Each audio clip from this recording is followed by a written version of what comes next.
Some breaking news, the UK is mad at Israel and they've just threatened Israel due to their attacks on Lebanon yesterday. The UK just said, quote, "What Israel was doing yesterday was completely wrong. This escalation is damaging." But rather than leaving it at that, the UK decided to double down and say something that annoyed the US as well. For context, the ceasefire that was agreed on between the US, Israel and Iran 2 days ago didn't include Lebanon. Israel is currently still at war with Lebanon. They're still attacking Beirut. Last night, Israel carried out the biggest attacks ever against Lebanon, and that is what the UK just condemned. Now, the US actually came out moments after those Israeli attacks yesterday, and they said that Lebanon is not included in the ceasefire. And so we expected that the UK would just follow the US in that, like they normally do, but they didn't. They doubled down on their statements, which condemned Israel. And in that statement, they also said, quote, "We want to see the ceasefire extended to cover Lebanon as well." And so not only has the UK just officially condemned Israel and Israel's attacks against Lebanon, but they've also gone directly against what the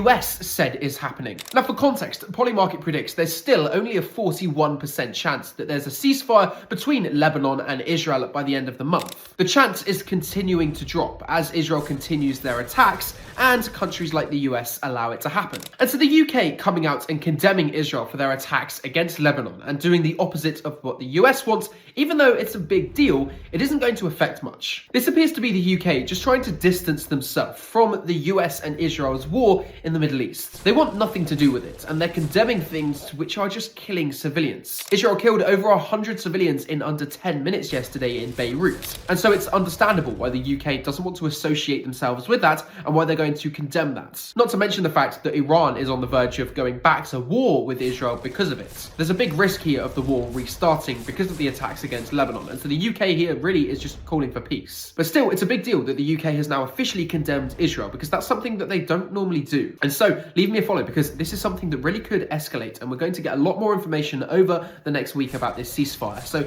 I'm going to cover stuff that you won't find anywhere else.